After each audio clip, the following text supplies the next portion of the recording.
네, 그럼 지금부터 2020년도 예산안 토론회를 시작하겠습니다. 바쁘신 와중에도 불구하고 이렇게 자리에 참석을 해주신 내빈 여러분께 진심으로 감사의 말씀을 드리겠습니다. 자, 그럼 오늘 첫 순서로 개회 말씀이 있겠습니다. 개회 말씀은 이종후 국회 예산정책처장님께서 해주시겠습니다. 큰 박수로 무대 위로 모시겠습니다.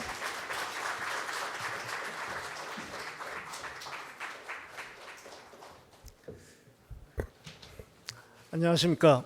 국회 예산정책처장 이종우입니다. 먼저 바쁘신 일정 가운데도 오늘 자리를 빛내주기 위해 귀한 시간 내주신 존경하는 문희상 국회의장님과 김재원 예산결산특별위원장님 그리고 장병환 경제재정연구포럼 공동대표님께 진심으로 감사 말씀드립니다. 또한 귀한 시간을 할애하여 토론자로 나와주신 예산결산특별위원회 전해철 간사님, 이종배 간사님, 지상욱 간사님 그리고 이정미 의원님께도 감사의 말씀을 드립니다. 또한 사회를 맡아주신 신일 교수님, 그다음에 발제를 해주실 안일환 기획재정부 예산실장님, 김일권 예산정책처 예산분석실장님, 토론에 나서주실 김정훈 재정정책연구원장님과 김기웅 경기대 교수님 대단히 감사합니다. 오늘 토론회를 시작으로 국회는 본격적인 예산심의에 돌입하게 됩니다.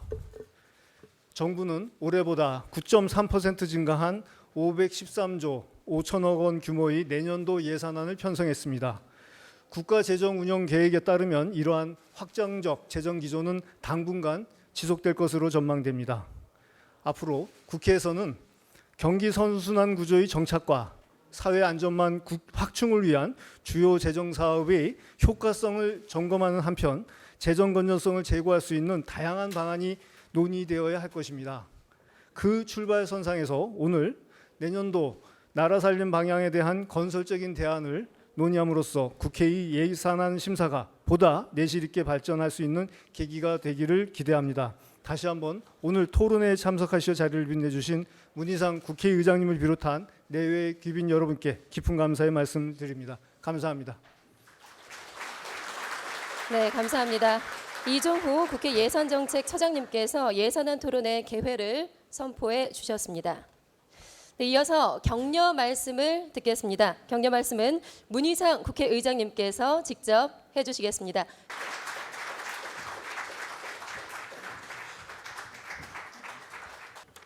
안녕하십니까. 국회의장 문희상입니다.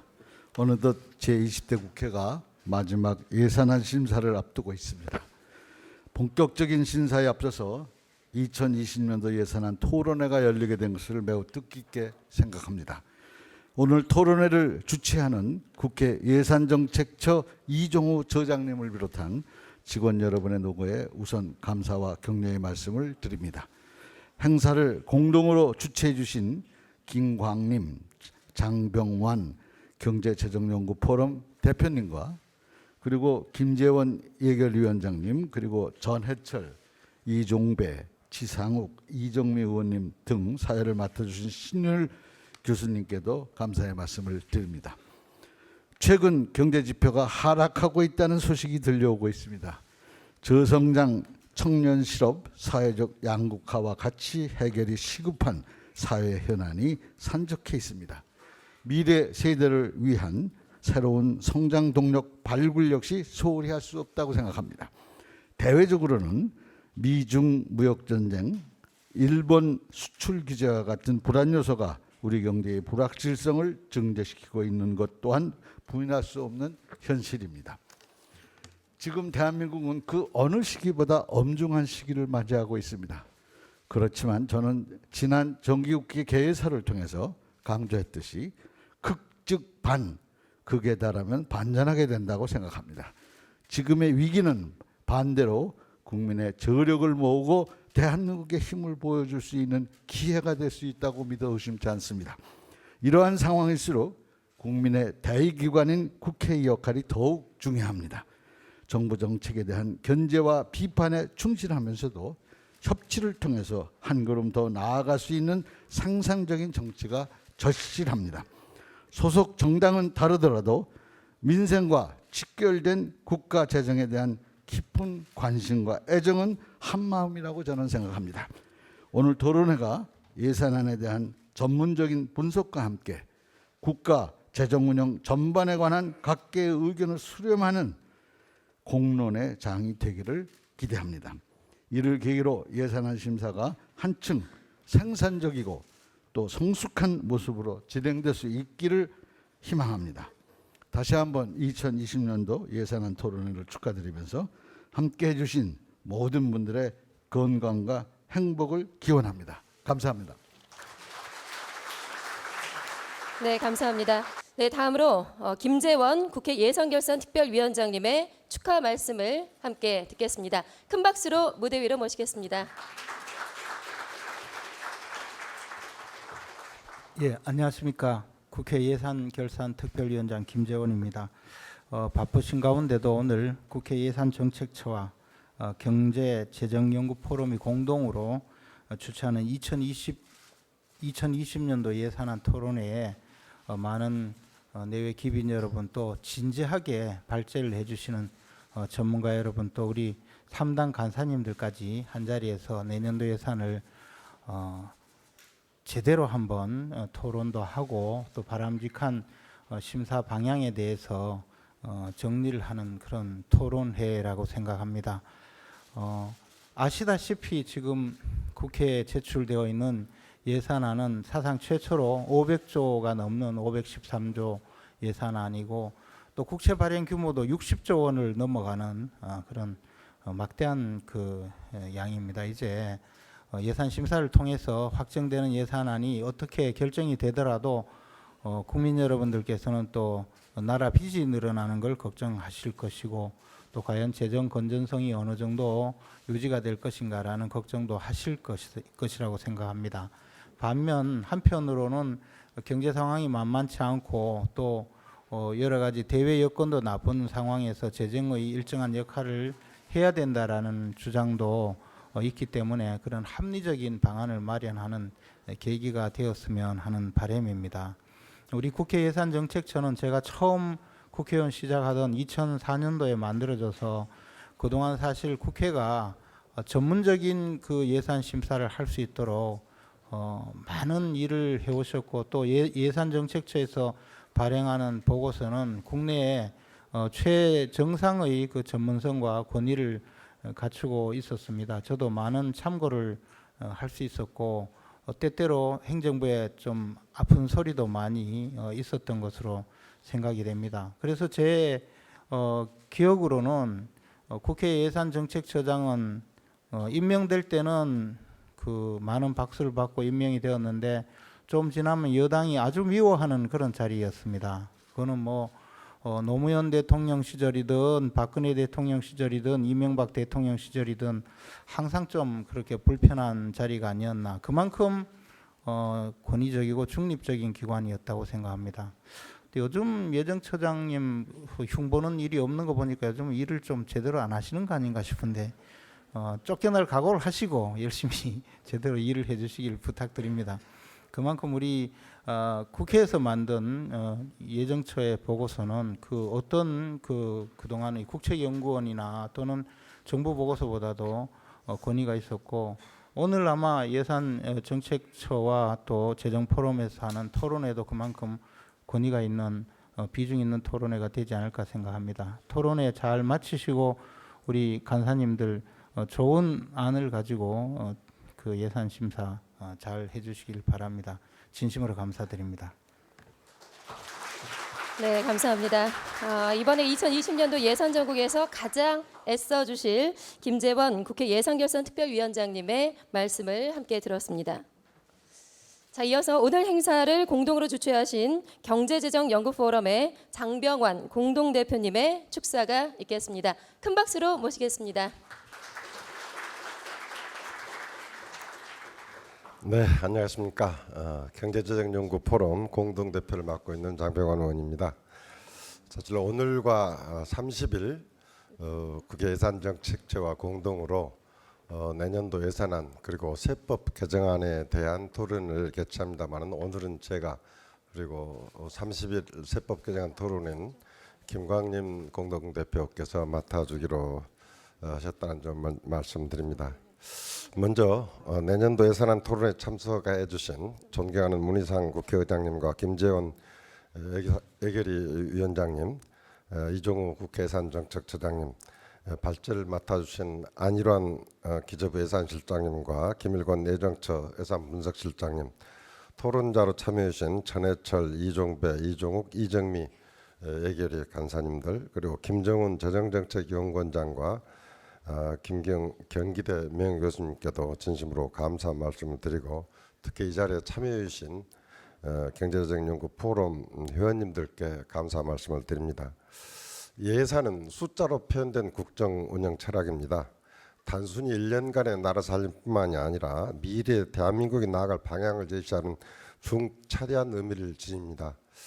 그래서 저는 좀 오늘 다소 길지 모르겠습니다만은 내년 예산과 관련된 몇 가지 소회를 말씀드리도록 하겠습니다. 내년 예산은 다 아시다시피 올해 대비 9.3% 늘어난 513조 5천억 규모로 역대 최초로 500조 원 시대를 열었습니다.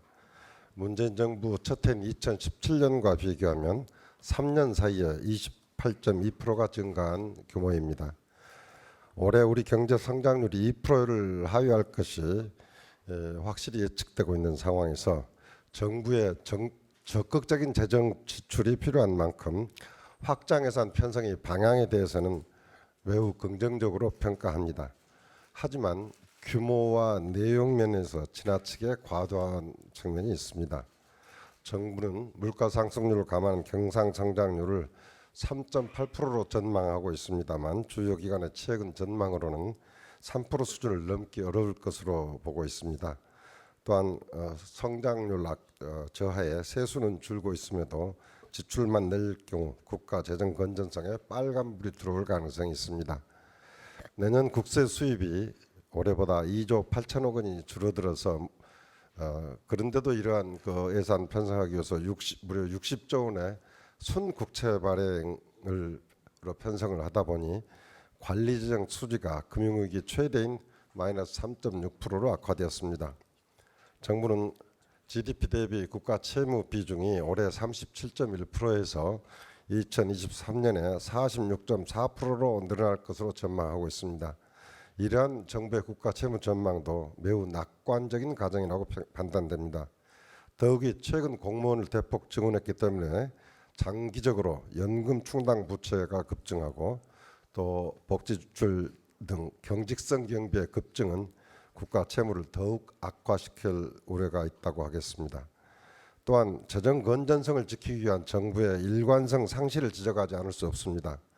비록 통과되지는 않았습니다마는 2016년에 정부는 재정건전화법 제정을 추진해서 국회에 제출한 바 있습니다.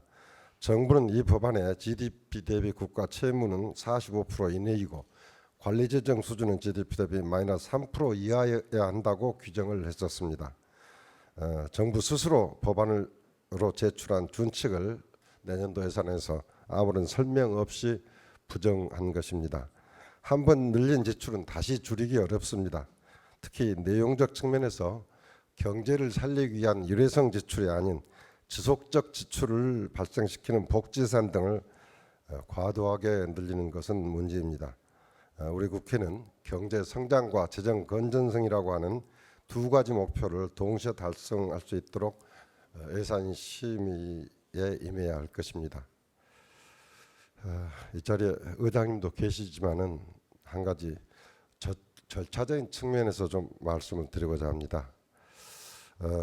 의장님께서는 지난 23일 각 상임위원회 오늘 10시까지로 상임위원회의 예비심사기일을 지정했습니다.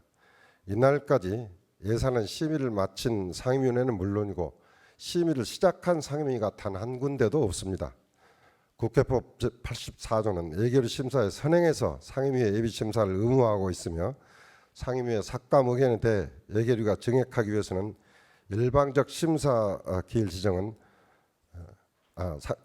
증액하기 위해서는 반드시 해당 상임위의 동의를 받도록 규정하고 있습니다. 일방적인 심사기일 지정은 국회법에 규정된 상임위의 예비심사권을 무력화시키는 일입니다. 과거에도 물론 이러한 문제가 관행적으로 반복되었습니다. 제가 국회 운영위 국정감사 시에 문제를 제기해서 사무총장께서 이를 시정하겠다고 답변했었고 의장님께도 여러 차례 문제를 제기한 바 있습니다. 보다 근본적인 문제 해결을 위해서 저를 포함한 5당 원내대표를 비롯해서 국회 운영위원 전원의 서명을 받아서 국회법 개정안을 작년 11월에 제안한 바 있습니다. 국민의 혈세인 예산을 국회가 철저히 심의하기 위해 국회의 권능을 스스로 부정하는 이러한 부끄러운 관행이 반드시 시정되어야 합니다. 국회는 하루속히 법안을 통과시켜 21대 국회부터는 제대로 된 예산 심의가 될 수 있도록 해야 할 것입니다. 오늘 토론회는 국회 예산 심의의 시작입니다. 각 당의 최고 전문가로 구성된 예결위 간사님들과 발제자와 토론자로 나선 전문가 의견 그리고 국회 띵크탱크인 예산정책처의 깊이 있는 예산 분석 역량이 유감없이 발휘될 것으로 기대합니다. 국민들의 소중한 혈세가 한 푼이라도 허투루 쓰이지 않도록 국민이 국회에 위임해준 예산 심의 권한으로 철저히 심의할 것을 약속드립니다. 앞으로 국회 예산정책처와 함께 경제재정연구 포럼의 여야 국회의원님들이 국민을 위한 국회를 만들기 위해 최선을 다하겠습니다. 감사합니다. 네, 감사합니다. 장병왕 공동대표께서 국민이 국회에 위임해준 예산 심의 권한으로 철저히 심의할 것을 약속해 주셨습니다. 네, 바로 이어서 2020년도 예산안 토론회를 시작하겠습니다. 오늘 토론회를 진행해 주실 사회자님 그리고 토론자분들은 무대 위로 지금 올라와 주시면 되겠습니다. 그럼 바로 준비가 됐으면 시작을 할까요? 네. 예, 여러분 안녕하십니까? 오늘 토론회 사회를 맡은 명지대학교 정치외교학과에 있는 신율입니다.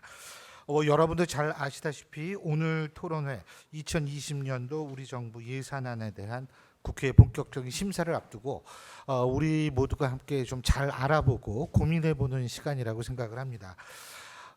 그런데 제가 미리 말씀을 드리는데요. 여기 나와 계신 모든 분들이 시간은 칼같이 좀 지켜주셨으면 좋겠습니다. 여러분들이 말씀을 하시다가 여러 가지 미진한 부분, 아쉬운 부분이 많더라도 시간을 지키기 위해서는 제가 자를 수밖에 없습니다. 이 점은 제가 분명히 말씀드리고 양해를 부탁드린다는 말씀부터 제가 먼저 드리겠습니다.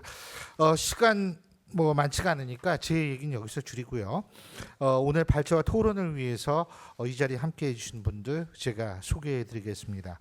먼저 제1주제 발제를 맡아주셨죠. 기획재정부의 안일환 예산실장님이십니다. 예, 제2주제 발제를 맡아주신 국회 예산정책처의 김일권 예산분석실장이십니다. 그리고 오늘 토론을 맡아주실 각 당의 의원님들을 제가 소개해드리겠습니다. 먼저 더불어민주당 전해철 간사님이십니다. 자유한국당 이종배 간사께서 나와 계십니다. 예, 그리고 바른미래당의 지상욱 간사십니다. 그리고 정의당의 이정미 의원께서는요 3시 5분에 서울역에 기차가 도착을 했답니다. 그래서 지금 차를 타고 오시는 중인데 오시는 대로 제가 여러분께 따로 소개해드리고요. 자, 그리고 김정훈 재정정책연구원장께서 나와 계십니다. 경기대학교 김기홍 교수이십니다.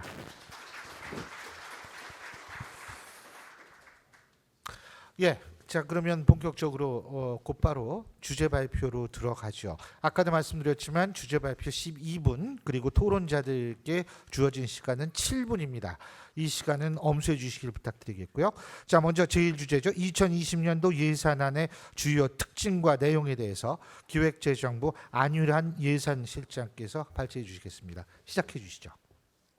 네, 내년도 예산안의 핵심 내용에 대해서 설명드리도록 하겠습니다. 다음. 예, 내년도 예산안은 금년도 예산 469조 6천억에서 9.3% 증가한 513조 5천억으로 편성을 했고, 이 정도 재원을 가지고 혁신 성장, 경제 활력 제고, 포용국가 기반 공고와 국민 생활 편의와 안전의 정진, 그리고 튼튼한 국방과 외교, 여기에 중점 투자하여 성장을 다시 회복하고 성장 잠재력을 확충하고 국민의 삶의 질을 제고하는 그런 목표를 두고 고민하고 편성하였습니다. 내년도 예산 규모를 정하기 전에 고민했던 경제사회적 여건입니다. 글로벌 경기가 부진함에 따라서 IMF는 세계 경제 전망을 3.7%에서 3.0%까지 계속 낮추고 있고, 우리나라의 성장 전망도 IMF에서는 지난 4월 2.6%에서 10월 달에는 2.0%로 낮추고 있는 그런 경제 여건입니다. 8월 2일 날 일본이 우리나라를 백색 국가에서 배제하면서 소재, 부품, 장비 산업의 공급 차질도 우려되고 있는 이런 상황이었습니다. 다른 독일이나 중국 등 다른 나라들은 4차 산업에 대비해서 산업 혁신을 적극적으로 추진하고 있는 국제 경쟁의 그런 상황입니다. 이러한 가운데 우리나라 소득 양극화를 해소하는 문제는 아직도 일본이 중심으로 어려운 점이 계속되고 있고, 출산율이 0.98, 또 18년에 노인 인구가 14% 이상 가면서 저출산과 고령화 등의 구조적 문제도 정부에게 깊은 고민을 주고 있는 그런 상황에 재정이 무언가 더 적극적인 역할을 해야 되겠다, 그런 생각을 했습니다. 다음 페이지. 그래서 내년도에는 국내외 경제 여건과 세입 여건, 세출 소요, 이러한 점들을 감안해서 저희들이 감내 가능한 범위 내에서는 최대한 확장적으로 편성하려고 하였습니다.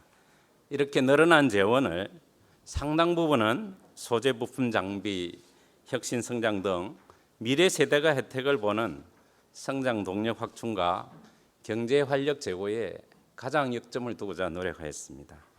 내년도 예산안에 자세한 표는 밑에 있습니다만은 수입은 482조, 지출은 513.5조로 해서 재정 수지가 72조, 적자 GDP 대비 3.6%, 국가 채무는 40%를 조금 못 넘는 39.8% 수준을 염두에 두고 저희들이 편성하였습니다.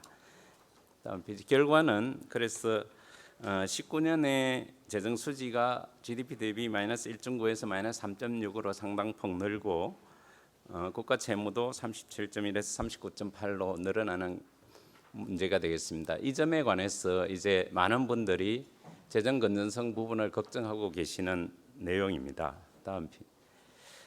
그런데 우리나라는 내년까지는 그래도 저희들이 견뎌볼 만하다, 이렇게 생각을 합니다. 지난 16년에서 18년 국가 채무 비율을 보시면 36%, GDP 대비 36%와 35.9%에서 36% 수준의 2, 3년간 계속 있습니다. 이때는 초과 세수로 인해서 저희들이 17년에 당초 국채 발행 계획 대비 10.4조, 18년에 당초 계획 대비 18조에서 2년간 28조 4천억의 적자 국채 발행을 상대적으로 줄인 점이 있기 때문에 이때 모아놓은 힘을 비축해서 내년에 경제를 한번 성장시켜보자, 이래서 저희들이 감내 가능한 범위 내에서 최대한 확장적으로 한번 해봤다, 이렇게 보시면 될 것 같고, 국가 채무 비율은 상대적으로 아직도 선진국들이나 다른 나라들과 비교해 보면 OECD 평균은 110%대에 있는데 저희들이 이제 D2 기준, 국제 비교 기준으로 일반 정부 기준으로 봐도 40.1%로 상대적으로 아직 우리나라는 재정 건전성이 양호한 편에 있다, 이렇게 말씀드릴 수 있겠습니다. 다음, 우리의 재정 정책에 대해서 많은 국제 기구들이 적극적 재정 정책을 권고하고 있는 이런 상황입니다. IMF는 여러 번 적극적 재정 정책을 권고한 바가 있고, 최근에 신임 총재가 한국과 독일, 네덜란드를 콕 찍어서 재정 여력을 보유하고 있어서 적극적인 지출 확대가 필요하다고 지적한 바가 있고, OECD도 같은 취지, 피치사는 우리나라의 양호한 재정 건전성 등을 이유로 우리나라의 신용 등급을 유지하고 있는 그런 상황입니다. 재정을 늘리면서 저희들이 재정 정책에 대한 효과성에 대해서 다시 한번 짚어봤습니다. 최근에는 이자율이 꾸준히 낮아지고 있는 이런 상황에서는 재정 정책이 보다 효과적일 수 있다. 이런 하나의 포인트와 다음 재정 확대는 총수요를 늘리는 점도 있지만 생산성 향상에 기여할 수도 있다. 또 하나 정부가 선별적 투자를 잘하면 공급 측면을 확대시켜서 경제 성장 등 긍정적인 효과를 더 가져올 수도 있다. 이런 측면에서 재정이 지금 같은 상황에서는 좀 더 적극적인 기능을 해야 되지 않느냐, 이런 논리적 근거가 되겠습니다. 여기 우리나라 재정 정책에 대해서는 외부의 언론 등에서 우리나라의 정책에 대해서 하나 평가한 부분이 있습니다만, 파이낸셜 타임즈에서는 한국하고 독일은 산업 강국으로 글로벌 교육 긴장에 따라서 유사한 도전에 직면하고 있는데, 그래도 한국은 독일보다는 좀 더 적극적으로 해서 한국이 신속한 조치를 취한 것은 올바른 방향이고, 독일도 한국의 변화 의지를 배울 수 있을 것이다, 이런 평가도 있습니다. 그래서 우리의 재정 정책에 대해서는 외국의 국제기구나 다른 데서도 적극적으로 평가하고 있는 부분이 있다, 이렇게 보시면 될 것 같습니다. 다음은 내년도 9.3% 늘어난 것을 어떤 분야에 주로 고민을 했느냐, 이렇게 보시면 될 것 같습니다. 첫 번째는 증가율 부분이고 두 번째는 증가 규모입니다. 저희들이 산업, 중소기업 그리고 R&D 이런 경제 분야의 지출을 내년도에 굉장히 고민해서 많이 늘렸다, 이렇게 보시면 될 것 같습니다. 이거는 앞에서도 말씀드린 바와 같이 경제 활력 제고와 성장 잠재력을 위해서 재정을 늘리되, 아까 말씀하신 것처럼 계속 이어지는 의무 지출보다는 재량적 지출, 경기 활성화를 위한 재량적 지출에 집중해서 좀 늘리고자 노력을 했다. 그런데 지출 규모로 보면 복지가 여전히 규모는 큽니다. 베이스가 워낙 크고 공적연금이나 사회보험 등에 따르는 이게 고령화 등에 따라서 여기에 어쩔 수 없이 늘어날 수 있는 재원들이 굉장히 많습니다. 그래서 그것으로 인한 사회 안전망 확충 등을 위해서 이 부분은 많이 늘어난다. 그래서 규모면은 복지가 많이 늘었고, 정부가 의지를 갖고 한 부분은 지출 증가율 면에서 경제 분야에 굉장히 많이 늘리고자 노력을 했다, 이렇게 보시면 될 것 같습니다. 다음 페이지 보시면, 그래서 결과적으로 산업과 R&D 분야 증가율이 10년 내 가장 높은 수준이고, 산업 분야가 전체 중에 가장 높은 증가율, 그다음에 SOC 분야는 그동안 4, 5년간은 저희들이 조금 낮은 수준 내지는 전년보다 좀 줄이는 수준으로 갔습니다만은 경제 활력과 또 안전 투자 이런 차원에서 SOC도 증가 부분으로 저희들이 내년에 기조를 전환했고, 그래서 보면 혁신 성장과 경기 대응 분야에 대폭적인 투자를 했고, 복지 일자리는 지속적으로 계속 늘어날 수밖에 없는 그런 내용을 담고 있어서 그 부분을 충분히 반영했고, 내년에 규모 상으로는 국방이 최초로 50조 이상을 돌파하게 되는 그런 분야별 재원 부분 구조를 갖고 있다, 이렇게 보시면 될 것 같습니다. 그러면 조금 더 자세히 어떤 분야에 뭐를 했는지 보고 드리도록 하겠습니다. 한 5개 분야 정도 되는데, 첫 번째 혁신성장 분야는 소재 부품 장비, DNA 플러스 빅3, 혁신인재 양성, 그리고 제2벤처붐, 경제 활력 제고 부분에서는 수출 투자, 주력 산업, 그다음 지역 활력 3대 프로젝트, 포용 국가에서는 안전망, 저출산 고령화, 영세 자영업자 지원, 청년 희망 사다리 이런 부분들인데 뒤에 조금 더 자세히 설명드리도록 하겠습니다. 첫 번째 혁신성장 가속화 부분입니다. 저희들이 혁신성장 4대 패키지에 전년도 대비 한 50% 늘려서 여기에 집중적 투자를 해서 저희들은 도미노 전략, 그러니까 핵심 도미노를 저희들이 건드림으로 해서 전체 산업의 혁신을 확산시키는 그런 전략을 택해봤습니다. 먼저 일본의 수출 규제에 대응해서 핵심 소재 부품 장비를 전년도 예산 8천억 정도 수준이었습니다만 이를 2조 이상으로 증가시켜서 소재 부품 장비의 R&D와 개발된 R&D를 실제 테스트할 수 있는 테스트베드 확충 등과 같은 상용화 인프라, 그다음에 자금 지원 등을 통해서 이 부분을 중점 지원을 하고 데이터 네트워크 AI와 그다음에 시스템 반도체, 바이오 헬스, 미래 자동차 이 부분을 금년도 예산이 한 3조 2천억 지원합니다만은 내년에 4조 7천억으로 대폭적으로 증가해서 여기가 산업혁신의 핵심 지원책이 되도록 했습니다. 다음은 AI와 소프트웨어 등 인력을 특화 프로그램 중심으로 반영해서 양성할 수 있도록 내년에 한 4만 8천 명 양성을 목표로 두고 중점 지원을 해서 대학 교육의 혁신과 직업훈련 체계 개편도 지원할 수 있도록 하였습니다. 다음 저희들이 모태 펀드에 대한 중점 지원, 그다음에 민관 협력 기술 창업 플러스 R&D 연계 지원 등 산업의 확산 또 사업화 등을 중점 지원해서 제2벤처 붐의 확산을 도모하고자 합니다. 다음은 경제 활력 부문입니다. 크게는 수출 투자를 활성화하고 주력 산업의 경쟁력 제고를 위한 스마트화를 지원하고 지역 경제 활력을 위해서 3대 프로젝트를 중점 저희들이 고민했습니다. 첫째는 생활레소시에 금년도 예산이 8조 정도 됩니다만 내년에 10조 4천억 정도로 대폭 늘려서 국민들 생활 주변에 도서관, 박물관, 체육관 이런 시설들을 쉽게 이용하실 수 있도록 하고 그런 건설 붐이 일어나면서 지자체의 경제 활력도 좀 도모하고자 생활레소시 부분을 대폭 늘렸습니다. 두 번째는 지난 1월 균형 발전 차원에서 면제했던 예타 면제 프로젝트는 내년에 본격적으로 설계비나 착수 부분에 들어갈 수 있도록 중점 지원하였습니다.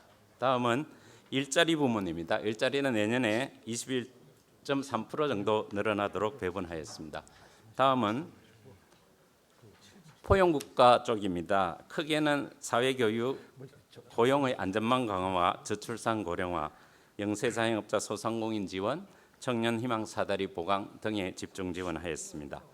다음 국민생활 편의와 관련해서는 내년에 가장 특징적인 것이 지난번 적수 문제로 문제됐던 스마트 상수도 제도를 도입해서 내년에 ICT 기반으로 수질과 수량을 스마트하게 관리하는 쪽에 가장 역점을 뒀습니다. 미세먼지는 올해도 이슈가 됐습니다만 내년에 2조 원 수준에서 4조 원 수준으로 대폭 늘려 지원하도록 하였습니다. 다음 국방은 내년도 최초로 50조 원 이상을 돌파하도록 하였고 방위력 개선에 집중 지원, 장병 기본 복지 향상에도 지원하도록 하였습니다.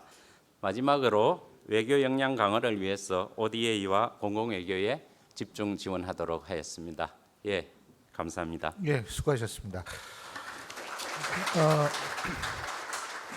이어서 이 주제죠. 2020년도 예산안에 대한 주요 분석 내용에 대해서 국회 예산정책처 김일권 예산분석실장 발제해 주시겠습니다. 12분입니다. 시간 지켜주십시오.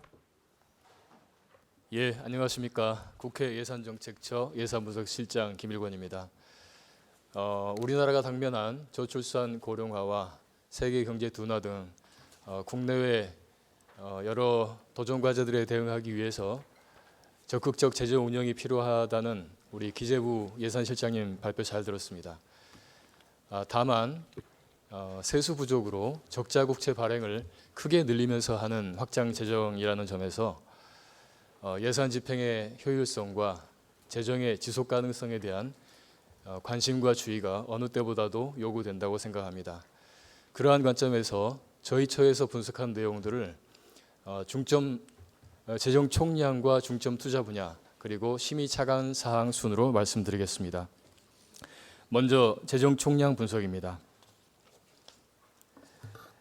내년 총수입 증가율은 금년 6.5%에서 1.2%로 대폭 줄어든 반면 내년 총 지출 증가율은 금년과 비슷한 수준인 9.3%로 높게 유지되어 총수입과 총지출의 차이인 통합재정수지 적자가 역대 최대인 31.5조 원으로 벌어지게 되며 2023년에는 49.5조 원까지 확대될 예정입니다.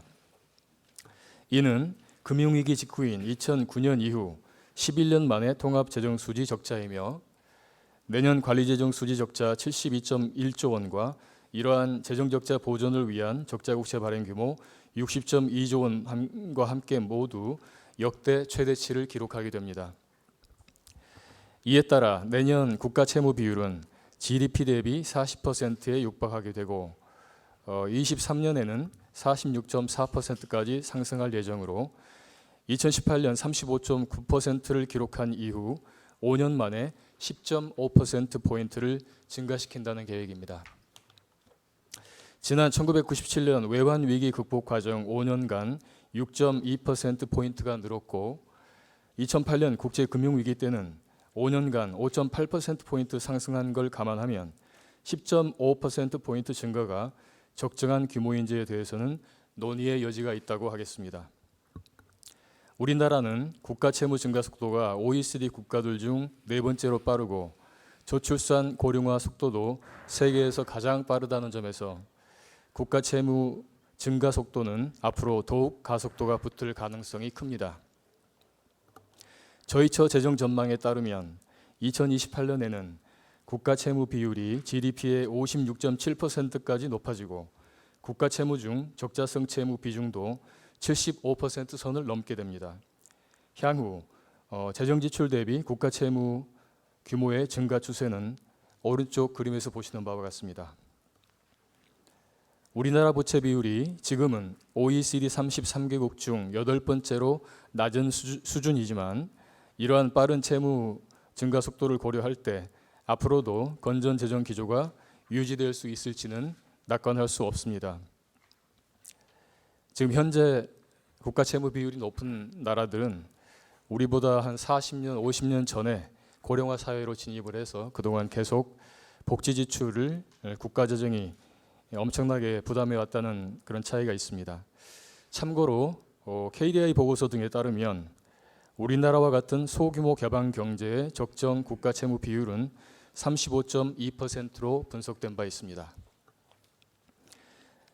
지금까지 정부가 제출했던 중기 재정 계획들을 보더라도 이전 계획들은 초기에는 국가 채무 비율을 상승시키다가 후반에는 완만하게 하락시키는 등 채무 관리 의지를 담고 있었던 것과 달리 이번에 정부가 제출한 2019-23 국가 재정 운용 계획에서는 채무 비율이 5년간 계속 우상향하는 일직선의 모습을 보이고 있습니다. 이는 정부가 중기적으로도 채무 관리보다는 적자 국채 발행을 통한 확장 재정에 방점을 두겠다는 의지를 천명한 것이라고 하겠습니다. 근본 국가 재정 운영 계획은 총 수입 증가율이 내년 1.2%에서 1년 만에 바로 4.9%로 회복되고 총 지출 증가율은 9.3%에서 6.5%로 감소할 것으로 가정하고 있다는 점에서 내년 중에 국내외 경기 둔화 추세가 반전되지 않는다면 국가 채무 비율이 더 가파른 기울기로 발산할 가능성도 배제할 수 없을 것입니다. 정부는 매년 중기 재정 계획을 수립할 때마다 GDP 대비 관리재정 수지 적자 비율과 국가 채무 비율 목표치를 계속 높여왔다는 점에서 더욱 그러한 우려를 갖게 됩니다. 따라서 근본 국회 심의 과정에서 예산 사업들이 성장 잠재력을 끌어올릴 수 있도록 잘 설계되었는지 또 불효불급한 예산은 없는지와 함께 정부의 중장기 확장 재정 규모가 지속 가능한 수준인지에 대해서도 심도 있는 검토가 필요하다고 봅니다. 다음은 중점 투자 분야별 분석입니다. 먼저 국가연구개발 사업에는 2015년 이후 19조 원 전후가 꾸준히 투입되다가 금년에 20조 원을 넘어섰고 내년에는 24.1조 원으로 큰 폭으로 늘어나게 됩니다.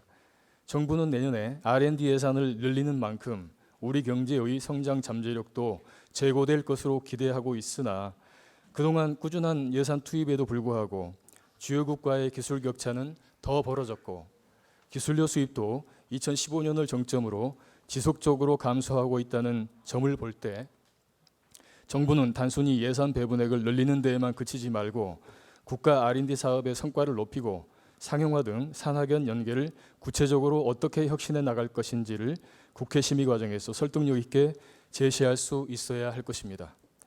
다음은 소재부품 장비 산업 육성 예산입니다.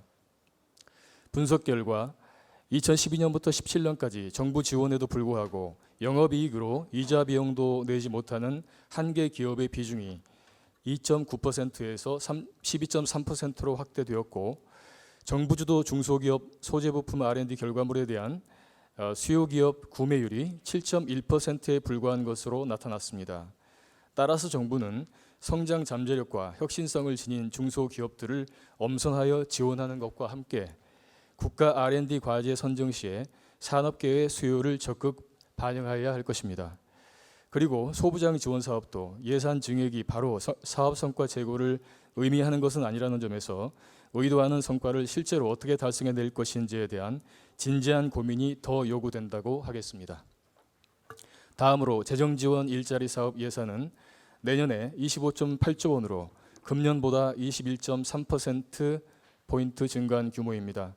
이 중 정부가 재정으로 고용 규모를 유지해야 하는 직접 일자리 사업 예산은 증가하고 있는 반면 주로 민간 고용시장으로의 연계를 지원하는 직업훈련과 고용서비스 사업 비중은 감소하고 있는 추세입니다. 또한 제조업 취업자 수와 30, 40대 취업자 수도 지속적으로 줄어들고 있어 정부는 향후 산업구조조정 과정에서 재정지원 일자리 사업이 제 역할을 담당할 수 있도록 사업의 질적 내실화 노력을 강화할 필요가 있다고 보았습니다.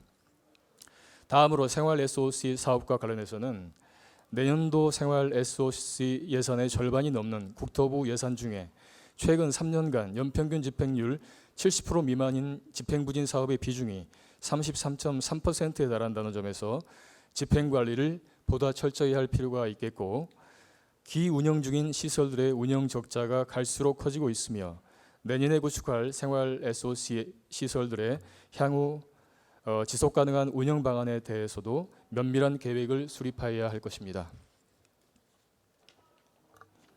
다음으로 8대 사회적 연금 보험은 저출산 고령화와 복지 확대 추세 등으로 2023년 지출 소요가 금년 대비 62.9% 증가할 예정이며 자체 수입 부족분에 대한 정부 재정 지원 규모도 43.2% 증가한 24조 원에 달할 것으로 전망됩니다.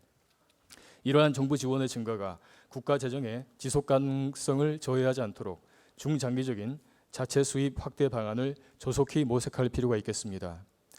다음으로 재난안전 대응 사업 분석입니다. 최근 붉은 수돗물 사태를 계기로 전국의 상수도 관리 체계를 개선하기 위한 스마트 지방 상수도 지원 사업은 기본 계획 수립이 만료되기 전에 일부 지역 시설을 우선 구축할 계획인데 효율적 사업 집행을 위해서는 기본 계획 수립을 완료한 후에 계획에 따라 체계적으로 설치 예산을 집행해야 할 것으로 보았습니다.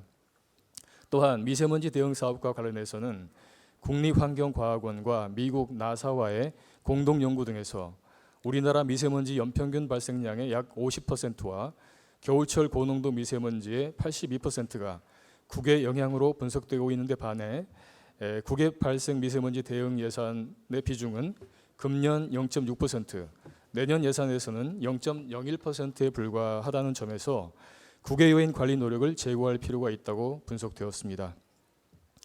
마지막으로 예산안 심의 시 차관 사항입니다. 먼저 총 39개 부처 4.2조 원 규모로 편성된 내년 신규 사업들은 향후 지속적인 재정 소요를 발생시킬 수 있기 때문에 국회의 면밀한 심사가 필요합니다. 보시는 바와 같이 법적 근거가 미흡하거나 사업계획 적정성 검토 결과가 반영되지 않은 신규 사업들을 다수 분석하여 저희 보고서에 담았습니다. 두 번째로 연평균 집행률 70% 미만의 집행부진 사업들 중 5.1조 원 규모 264개 사업이 내년 예산안에 다시 편성되어 금년 1.9조 원 대비 2.7배 증가하였고 이 중 1.1조 원 규모의 일부 사업들은 증액까지 되었습니다. 이러한 연례적 집행부진 사업들에 대해서도 엄격한 심사가 있어야 할 것입니다. 다음으로 내년도 총 사업비 기준 예타 면제 사업 규모는 예타 실시 사업보다 많은 28.4조 원으로 금년 2.8조 원 대비 9.8배 증가하게 됩니다. 예타 면제 사업들 중에는 사업계획 적정성 검토에서 감액 의견이 나왔는데도 예산안에 반영이 안 된 사업들도 상당수 있으므로 국회 심의 과정에서 빠짐없이 반영해야 할 것입니다. 네, 정리해 주십시오. 네, 잘 아시는 바와 같이 국가 재정은 산업 구조 조정과 국내외 경제 위기 그리고 미래 통일 비용을 감당해야 할 최후의 보루이므로 평상시에 충분한 재정 여력을 확보할 필요가 있습니다.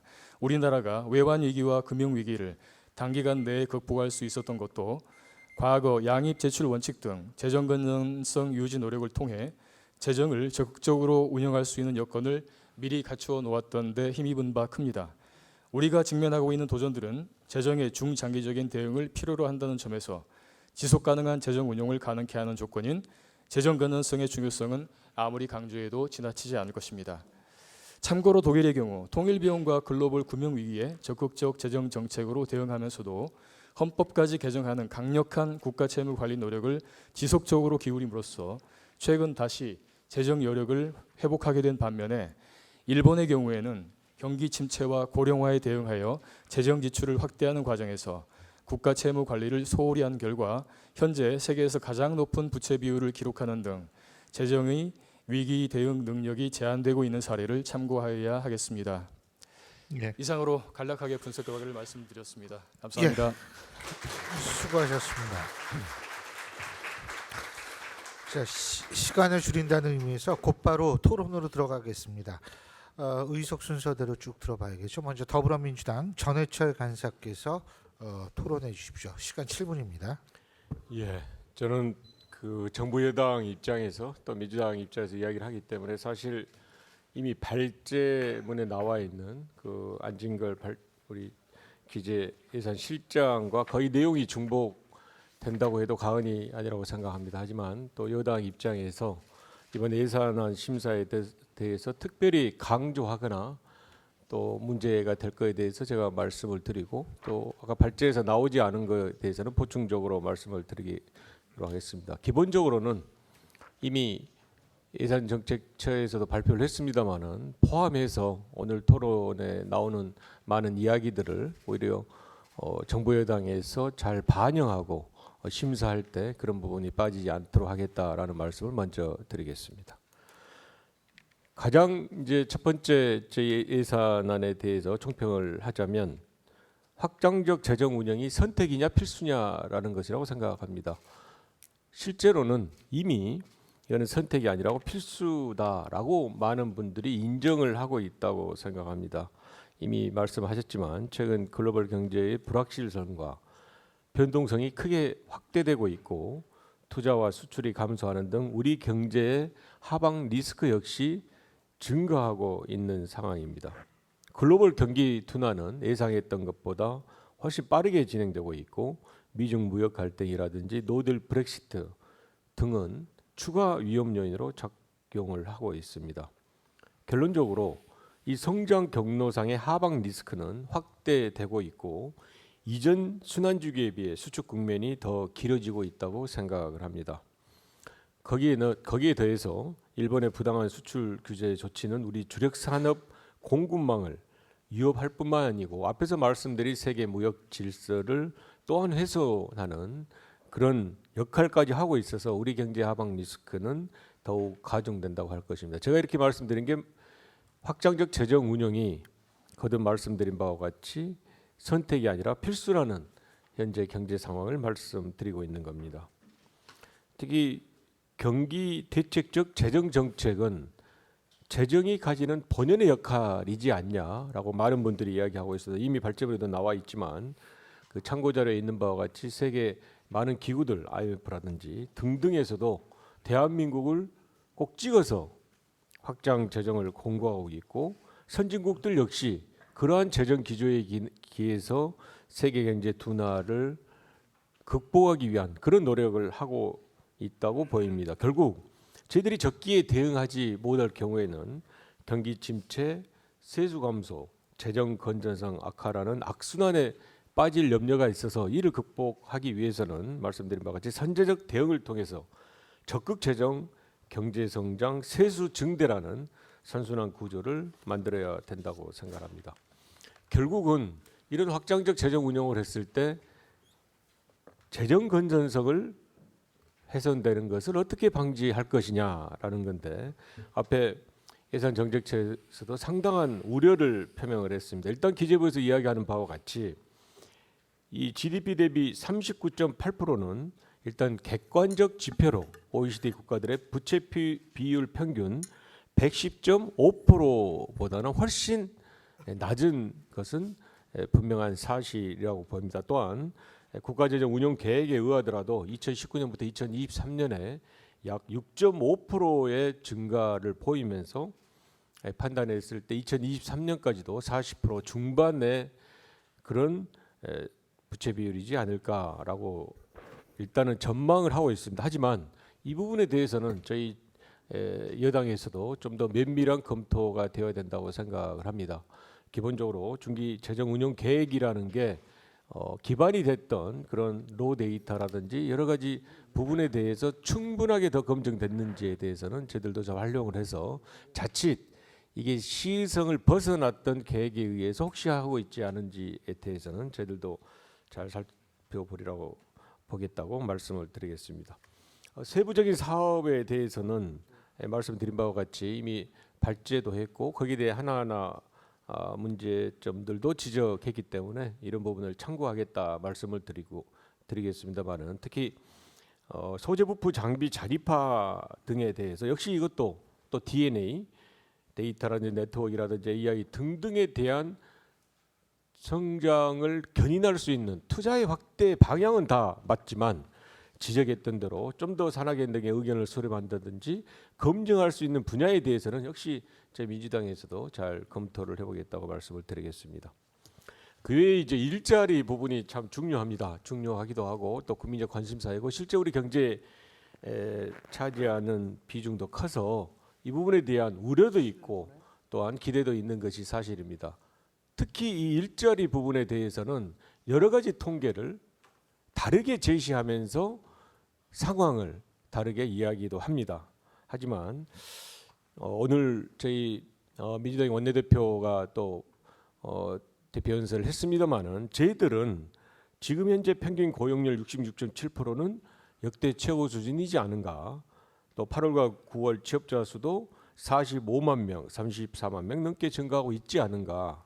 청년 고용률 역시 근래 좋은 수치를 보이고 있지 않냐라고 판단을 하고 있습니다. 하지만 말씀드린 바와 같이 이런 수치의 지속성이라든지 또 수치의 객관성에 대해서는 저희들도 잘 살펴보도록 하고 특히 앞에서 지적된 바와 같이 이런 일자리들이 직접적 재정 투자에 의해서 증가나 성장하는 것만은 아닌지 등등에 대해서도 저희들은 잘 살펴보도록 하겠습니다. 이외에 이번 예산을 보면 그동안 이야기했던 포용국가 기반을 공고히 하기 위한 투자가 지속되는 것은 저희들은 긍정적으로 생각하고 특히 저출산 고령화에 대한 대비책 예산이 많이 있는데 이 부분에 대해서는 일단 방향성은 맞지만 이 어려운 난제를 극복하기 위해서 이게 정말 최선인가 차선인가 등등에 대해서는 우리 모두 관심을 가져야 된다고 생각하고 그렇기 때문에 전달 체계 효율화 또는 낭비 요인이 없는지 등등에 대해서는 정부 여당 역시 잘 살펴봐야 된다고 생각합니다. 시간이 다 됐습니다. 예, 마지막으로 말씀드리면 이런 모든 부분에 대해서 오늘 이 주어진 시간 외에도 충분한 국회 내 토론이 이루어지기를 기대하고 있고 그것은 여야를 떠나서 정말 이 재정이 제대로 갈 수 있는지 그리고 국민들에게 부담이 되지 않는지 등에 대해서 정쟁이 아닌 효율적인 토론의 결과를 얻도록 하겠습니다. 고맙습니다. 알겠습니다. 고맙습니다. 다음에는 이종배 자유한국당 이종배 간사께서 토론해 주시겠습니다. 역시 시간은 7분입니다. 문재인 정부 들어서 민생 경제를 비롯해서 국정 전반에 빨간 경고등이 들어왔습니다. 소득 주도 성장이라는 이념적 정책 실험으로 소상공인, 자영업자 등 취약계층이 벼랑 끝에 내몰리고 있습니다. 일자리를 잃은 임시 일용직 근로자들은 쪼개기 알바를 찾아서 헤매는 힘겨운 상황에 놓여 있습니다. 문재인 정권은 경제가 좋아질 것이다 계속 주장하고 있지만 오히려 나빠지기만 했을 뿐입니다. 이렇게 가다가는 대통령이 주장하는 다 함께 잘 사는 포용국가가 아니라 모두가 못 사는 포기국가가 될 것이다 라고 말씀드릴 수 있습니다. 문재인 정권은 경제정책 실패를 감추고 만회하고자 막대한 재정을 퍼붓고 있습니다. 가히 재정 중독 정부라고 말할 수도 있습니다. 내년도 정부 예산안 금년보다 44조 원 많은 513조 규모로 2년 연속 9%대 증가라는 초울트라 예산을 편성했습니다. 불과 4년 만에 무려 113조가 증가했습니다. 혹독했던 IMF 시기에도 예산 증가율은 5.8%에 불과했습니다. 현 정권 2년여간 무분별한 퍼주기 예산으로 퍼주기 예산 등 방만한 재정 운영으로 나타난 결과가 경제의 기초 체력 펀더멘털이 무너지고 있습니다.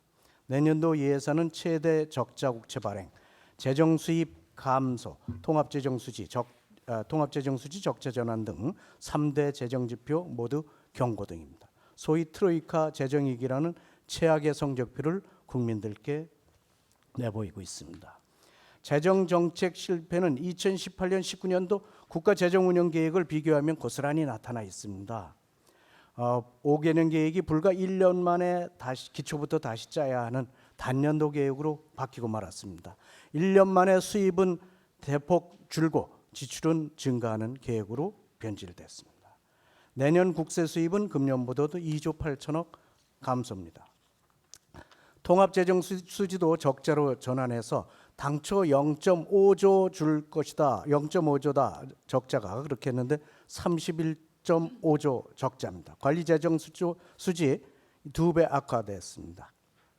사상 최대 60.2조 규모, 지난해보다 26.4조 늘었습니다. 예산안 대비 11.7%가 적자 부채 발행으로 채워지고 있습니다. 국가 채무도 800조 원대 진입합니다.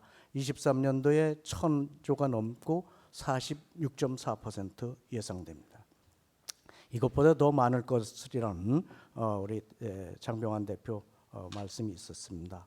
대통령은 시정연설에서 OECD 국채 비율 평균 110%니까 우린 재정 여력이 충분하다. 즉 지출을 더 늘려도 된다고 말씀을 하셨는데 OECD 국가 중 국채 비율이 우리보다 높은 미국, 일본, 프랑스, 독일 등은 기축 통화 국가입니다. 재정 여력을 뒷받침하는 것은 정부의 조세권과 발권력입니다. 우리는 빚이 많아지면 원화 가치가 하락하는 그런 현상이 나타나게 됩니다. GDP 대비 일반 정부 부채 비율 D2는 OECD 국가 중에 8번째로 낮은 수준입니다. 결국 재정 여력이 우린 충분하지 않다는 것을 보여주는 수치들입니다.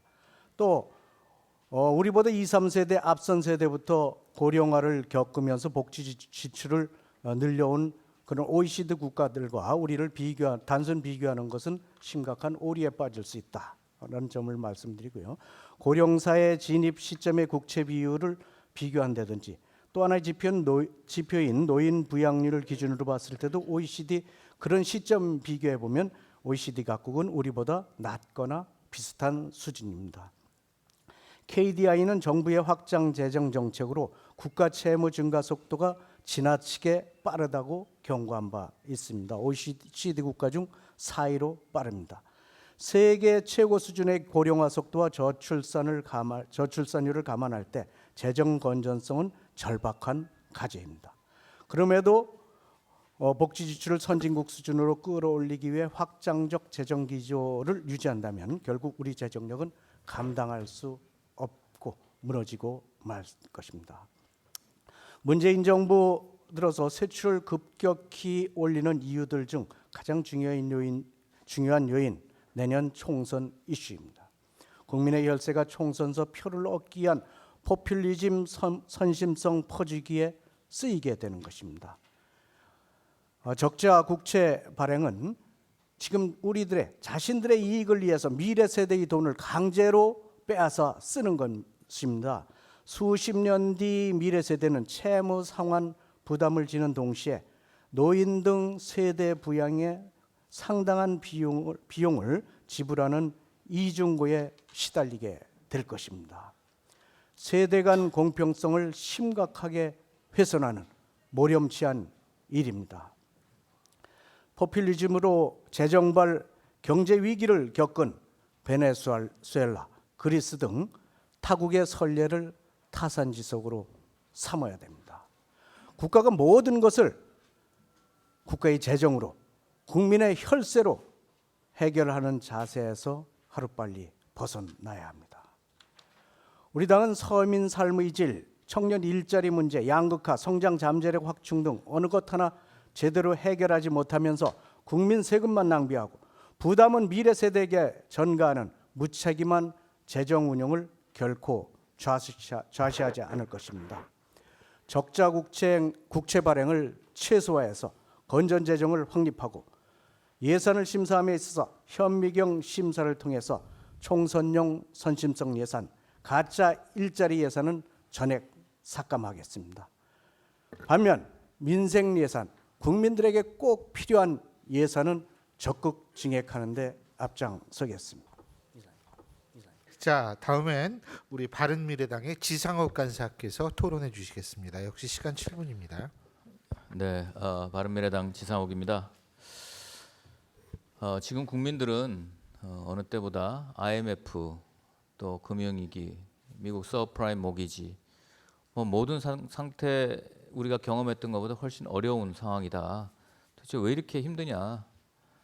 근데 우리나라는 국민들한테 OECD 9위, 10위 국가라고 자화자찬을 하고 있습니다. 나라는 부자가 됐는데 왜 우리는 이렇게 힘드냐 하고 돌아오는 게 정치권입니다. 도대체 정치를 어떻게 하길래 이러냐. 그 많은 돈은 도대체 어디다 갖다 쓰기 때문에 우리는 이렇게 먹고 살기가 힘드냐라는 얘기를 국민들이 많이 하고 계십니다. 그게 바로 예산이라고 생각이 듭니다. 저는 노블리스 오블리주를 해야 되는 이 시대에 기부 굉장히 좋은 문화라고 생각합니다. 기부보다 더 중요한 것이 납세라고 생각을 합니다. 그 이유는 기부는 본인이 정말 좋아하는 그런 분야에 또 관심 있는 분야에 도움이 되는 그런 재원이지만 납세는 우리가 성실하게 국가에 납세를 하면 국가가 국민 전체의 삶과 국가 전체의 틀을 보고 적재적소에 필요한 때 필요한 만큼 지원할 수 있기 때문입니다. 그런데도 국민들은 힘들어합니다. 왜냐하면 국가가 필요한 그런 재원을 국민들이 아우성치는 그런 곳에 집어넣는 것이 아니라 본인들이 어떤 면에서는 지지 기반을 유지하고 또 정책 구조를 유지하는 그런 차원에서 투자를 하고 했기 때문이 아닌가 반성을 해볼 필요가 있습니다. 좋은 정책은, 좋은 예산은 그 성과가 사회 통합에 기여하게 마련입니다. 그렇지 않고 어떤 정책과 예산이든 그런 투입된 정책과 예산에 대한 성과가 어떤 국민들의 분열과 사회 정말 분열에 기여를 한다면 그거는 좋은 정책과 예산이 아니라 포퓰리즘과 정말 표필리즘이다. 그러니까 이정배 간사님 말씀하셨지만 내년 총선을 앞두고 마구잡이로 지지 기반을 더 확고히 하기 위해서 갖다 쓰는 그런 예산으로 오인돼도 할 말이 없을 것입니다. 그런 경제 정책 실패를 땜질하는 그런 예산이 돼서는 안 된다는 것이 저희들 생각입니다. 항상 국회 마지막 해는 총선을 앞둔 그런 해이기 때문에 그 예산을 들여다보는 우리들의 현미경 잣대는 더욱더 촘촘해질 수밖에 없습니다. 요새 이런 말이 있습니다. 10대는 꿈이 없고 20대는 답이 없고 30대는 집이 없고 40대는 내가 없고 50대는 일이 없고 60대 이후는 낙이 없다라는 말이 있습니다. OECD 9위, 10위 국가입니다. 하지만 어땠습니까? 우리 어머니, 아버지, 할머니, 할아버지들이 정말 허리띠를 메고 힘겹게 사셨을 때는 10대는 꿈을 찾았습니다. 꿈을 키웠습니다. 20대 답을 찾았고요. 30대 작더라도 월세 전세라도 내 집을 구했고요. 40대 내 자신의 정체성을 찾았고 50대 가장 활발하게 일을 하고 60대 이후는 내가 키운 자식들로부터 봉양을 받으면서 안락한 여생을 그런 구가하던 그런 시대가 있었습니다. 그땐 지금보다 훨씬 대한민국의 경제 지표는 지금에 비하면 거의 바닥순이었대 아니겠습니까? 그때보다 훨씬 국가는 이렇게 비상했고 경제 정말 대국으로 발전을 했는데도 우리의 삶은 거기서 벗어나지 못하고 있다. 오히려 거꾸로 역전돼 가고 있다라는 말씀을 드립니다. 정책이 잘못된 것입니다. 그 정책에 대해서 인정을 하고 정말 수정을 가할 때 정말 우리는 용기 있는 리더십이라고 얘기할 수 있습니다. 지금 이번 예산 저희는 야당이지만 재정 확대에 대해서 무조건 반대하지 않습니다. 단 그 재정 확대가 소비에 또 투자에 수출에 투입이 돼서 낙수 효과를 누릴 수 있는 그 선순환 경제에 해당하는 투자라면은 일정 부분 저희는 인정을 합니다. 하지만 지금 아까 예산처에서 말씀하신 거 보면은 향후에도 빚을 내야 되는 그런 예산인 것 같은 느낌이 들었고요. 반성도 없고 효과도 없고 미래도 없는 그런 산모 예산의 느낌이 드는 것에 안타까움을 가질 수밖에 없다라는 말씀드립니다. 아까 제이스 포먼 미 국가경제회의 수석 부의장께서 말씀하셨다고 하는데 선별적 투자를 한다면 재정 확대가 도움이 된다라고 말씀하셨습니다. 맞습니다. 그 선별적 투자 잘 하셔야 됩니다. 지금 뭡니까? 국가 균형 발전 프로젝트 24조 원에 해당되는 돈을 지금 거의 예타 면제로 하는 예타 면제 사업처럼 돼버렸습니다. 이거 제대로 보셔야 되는데요. 24조 원이면 무슨 돈입니까? 우리 옛날에 4대강 할 때 24조 원이었거든요. 그때 저희가 농담을 한 이런 얘기 있었습니다. 예수님이 태어나셔서 지금까지 매일 3천만 원을 쓰면 2019년까지 그 24조 원 된다 그랬거든요. 이번 예산은 513조입니다. 슈퍼 예산이라고 합니다. 제가 계산해 보니까 예수님이 탄생하셔서 매달 211억, 매달 211억씩 써야 되는 돈입니다. 그러면 하루에 얼마입니까? 7억씩 쓰시는 겁니다. 그만큼 큰 돈 아니겠습니까? 그 큰 돈을 정말 국민들이 필요한 곳에 쓰셔서 국민들의 사회 통합과 공동체 복구에 애를 써주셔야 된다. 소득 간의 불균형, 불평등 해소에 써주셔야 된다라는 것을 말씀드리고 싶습니다. 지금 정부는 일자리 예산을 확대하고 복지 예산을 확대합니다. 일자리 예산 정말 수치를 늘리기 위해서, 통계를 늘리기 위해서 정말 단기 일자리 갖다 씁니다. 전기 끄면 돈 갖다 주고 그 일자리는 계속 되어지는 것이 아니고 단기적으로 쓰고 없어지는 일자리입니다. 그런 거 하지 마시고 정말 장기적으로 국가 경쟁력 강화에 연결되는 그런 일자리를 찾아주셔야 된다 생각합니다. 또 복지도 정말 국가가 생산한 부는 국민한테 돌아가는 복지, 내가 낸 세금이 나한테 다시 돌아올 수 있는 그런 설계를 국가는 해주셔야 된다라고 생각을 하고요. 네. 이제 전반기 끝나는 시기에 이 정부가 들어와 있으니까 그렇게 해주시고요. 예.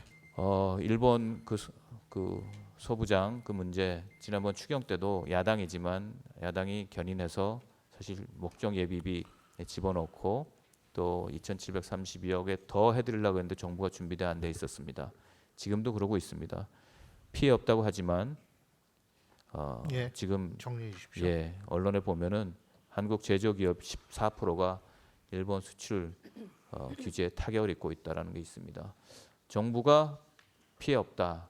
그 말을 예. 국민들이 믿기 어렵기 때문에 정직한 마음으로 정말 국민을 위하고 알겠습니다. 국가를 위해서 예. 예산을 짜는데 저희는 더 철저하게 심사하겠다라는 말씀드리겠습니다. 예, 고맙습니다. 자, 그리고 정의당의 이정미 위원께서 토론해 주시는데요. 역시 7분입니다. 네. 먼저 좀 전제로 말씀드리고 싶은 게 있습니다. 정권은 유한하지만 국민들의 삶은 지속이 됩니다. 그렇기 때문에 예산 문제를 다룰 때 이것이 이 정권에 유리하냐, 이 정권에 불리하냐 이런 기준으로 이 문제를 다루지 않았으면 좋겠다는 생각이 듭니다. 그런 점에서 정의당의 입장에서는 요즘 이 정부의 이번 예산안을 놓고 슈퍼 예산이다, 초슈퍼 예산이다 이런 얘기가 나오는 게 약간 어리둥절합니다.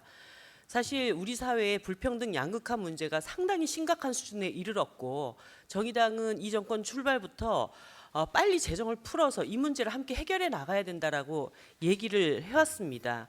그런데 과연 지금까지 이 정부가 국민들한테 마구 돈을 풀었는가 그 점도 참 의아스러운 데다가 두 번째로 경제가 어려울 때 확장 재정하면 안 되는가 그것도 반문을 하고 싶습니다.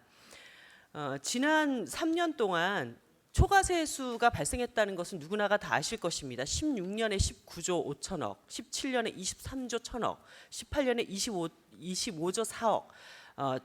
총 68억 원의 초과 세수가 발생을 했습니다. 그런데 이 돈 제대로 안 풀고 이 중에 40%를 기존의 국가 빚 갚는 데 써왔어요. 많은 분들이 마치 미래 세대의 돈을 빼앗아다가 지금 돈을 막 푼다고 얘기를 하시는데요. 저는 이런 비유를 좀 들어보고 싶습니다. 지금 집이 막 3년 동안 냉방이에요. 냉골이에요. 아주 운목 몇 사람들만 온기를 느끼고 있던 이런 상태인데 창고에는 연료를 다 비축하고 있습니다. 제발 좀 불 좀 떼자. 그런데 불을 안 떼고 계속 창고에 그거를 비축하고 있었어요.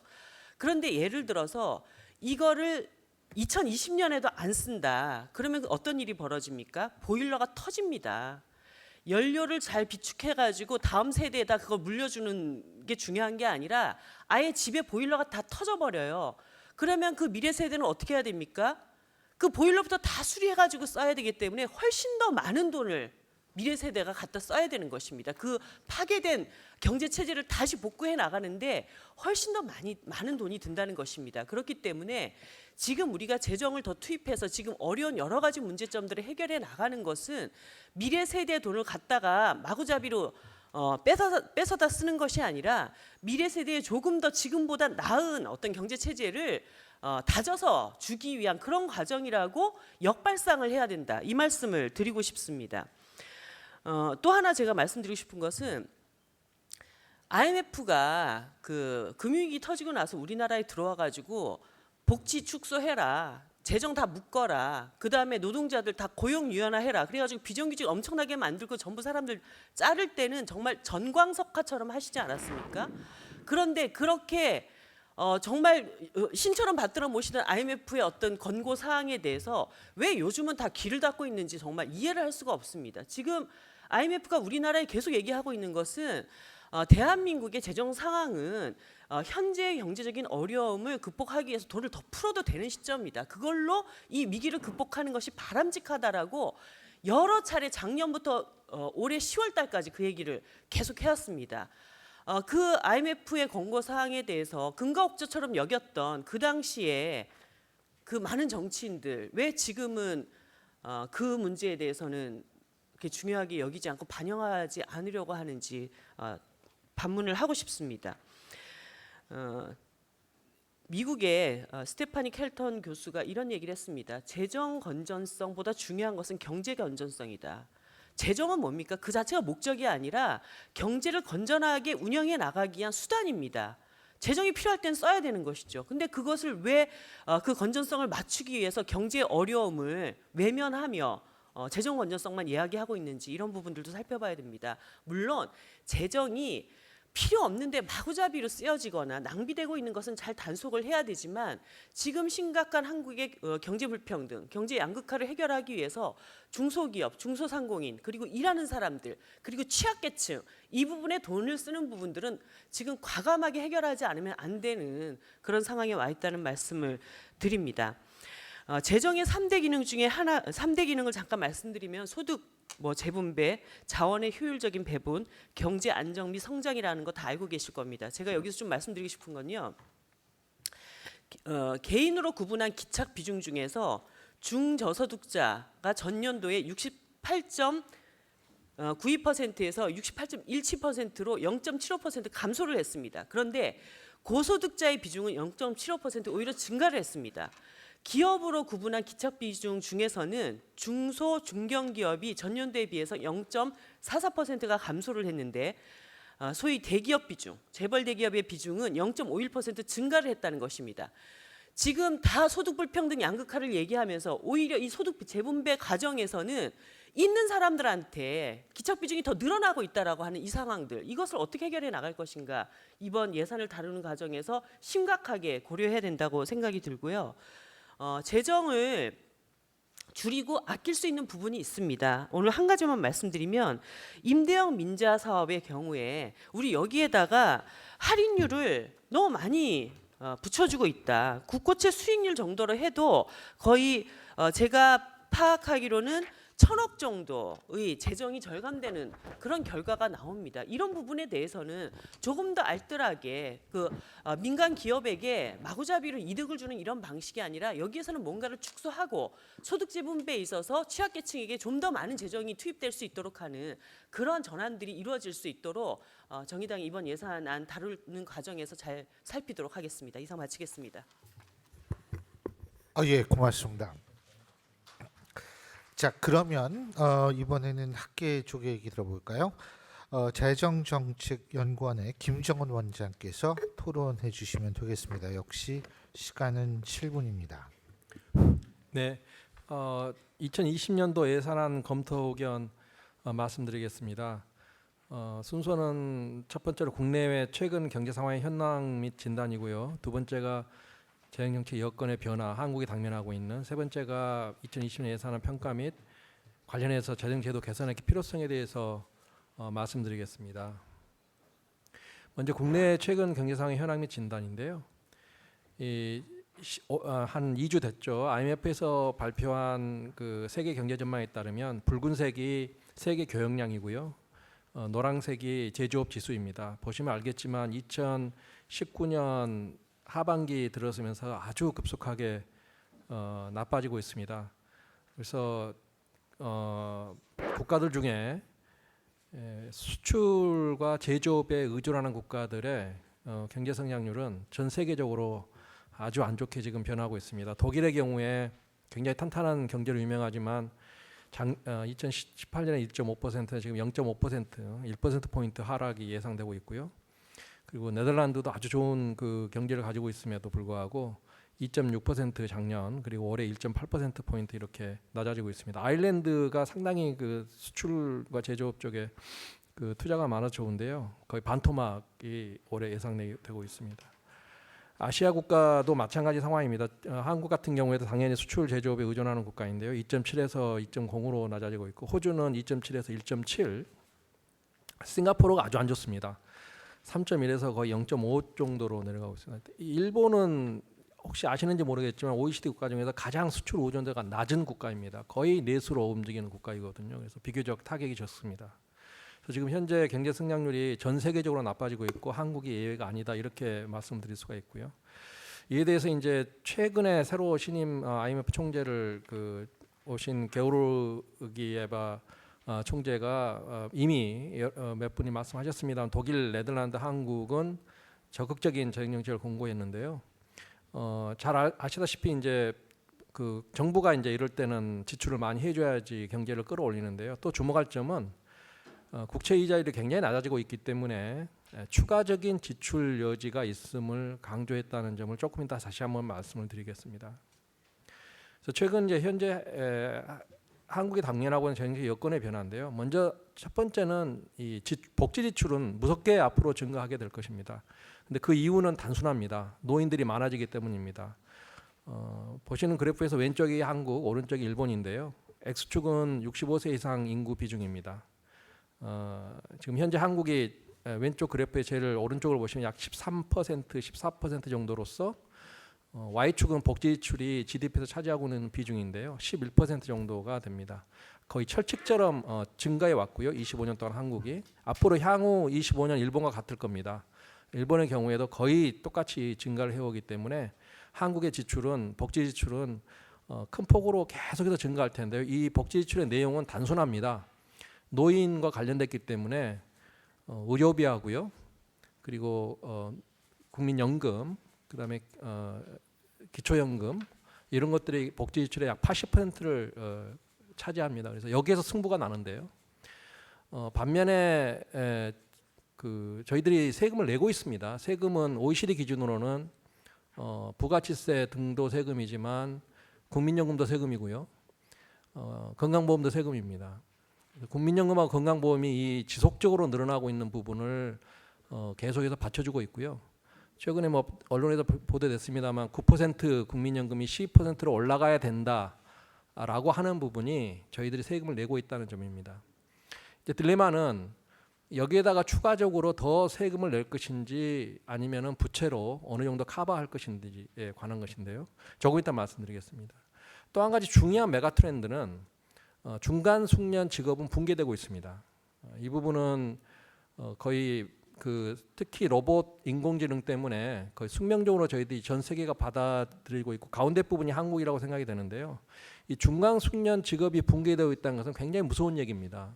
지금 현재 대학생들의 대부분은 중간 숙련으로 훈련이 되고 있지 고숙련으로 훈련되고 있지 않고, 물론 저숙련도 아닌데요. 이 대학생들이 앞으로 갈 곳이 없다는 점. 그리고 그거는 이미 이제 심각하게 전 세계적으로 나타나고 있는데요. 이른바 베이비붐 43년부터 64년 사이에 태어난 분들은 상당히 좋은 시절을 보냈습니다. 중산층이 대부분이고요. 갈수록 낮아집니다, 중산층이. 그래서 제일 왼쪽에 보시면 제너레이션 Z, 지금 이 흑수저, 그리고 20대 답이 없다는 부분인데요. 전 세계적인 현상입니다. 한국이 아닙니다. 그래서 이런 메가 트렌드 속에서 결론은 무엇이냐면 복지 지출해야 되고요. 일자리 지출해야 되고요. 그리고 젊은 세대를 위한 지출해야 됩니다. 이게 불행인지 다행인지 모르겠습니다만 국채 이자율, 그러니까 부채의 부담입니다. 부담은 아주 견고하고 추세적으로 내려가고 있고, 최근에 R 공포란 언론 보도 있습니다. 거의 0에 가깝습니다. 그러니까 빚의 부담이 다행히 적어지고 있고요. 이거는 최근의 현상만 아닙니다. 일본만 한번 보시면, 일본이 90년대 초 지금 현재 우리나라 비슷했는데요. GDP의 65% 정도의 비중이 그간에 230%까지 무서운 속도로 25년 동안 올렸는데요. 이 빚에 대한 부담은 적어졌습니다. GDP의 과거 3-4%대가 지금 이제 2% 이내로 떨어졌습니다. 그래서 가계로 친다면 이자 부담이 적을 때는 집을 사고, 이자 부담이 높으면 집의 규모를 줄이든지 늦추든지 하지 않습니까? 이 전 세계적으로 매우 낮아진 이자율을 이용하라. 이게 IMF의 공고입니다. OECD의 공고고요. 그래서 적정 부채 수준은 분명히 올라갔습니다. 그게 핀포인트를 해서 60이다 70이다 하는 것은 논쟁거리가 될 텐데요. 올라갔습니다. 이거를 사용하지 않으면 그러면은 사실은 비효율이 발생하게 됩니다. 우리나라도 분명하게 내려가고 있고, 그게 앞으로는 더 추세적으로 더 강해질 것입니다. 마지막으로 평가만 말씀드리면요. 첫 번째는 국세 지방세 이양이 발생하고 있는데 이 부분에 대해서 너무 관심이 없다는 점을 강조하고 싶습니다. 8.4조가 지방으로 가는 바람에 중앙정부의 세수가 마이너스가 발생했는데요. 이 이양된 부분이 주로 수도권으로 갔기 때문에 내용이 그렇게 바람직한 내용이 아닙니다. 근데 이거를 중앙정부 차원에서 관심을 두지 않은 상황이 조금 문제가 되고 있고요. 그리고 죄송합니다. 그래서 이제 국채 의존도가 제가 장점은 말했는데 단점은 이게 굉장히 쉬운 지출로 연결될 수 있습니다. 그래서 굉장히 고강도의 효율화가 필요한데요. 이 고강도 효율화는 국회의 협조가 필요합니다. 대부분이 법정 지출로서 어마어마한 비효율이 발생하고 있음에도 불구하고 그냥 지나치는데요. 교육재정교부금 같은 게 학생 수가 아무리 줄어도 규모는 증가하는 그 문제를 안고 있습니다. 죄송합니다. 자, 마지막으로 경기대학교 김기용 교수님 토론해 주시죠. 역시 시간 7분입니다. 제가 말씀드릴 내용은 이제 예산의 문제점, 재정의 규모의 문제, 그다음에 예산에 어떻게 우리가 효과적으로 이제 심의해서 개선해 될 것이냐 하는 내용을 말씀드리도록 하겠습니다.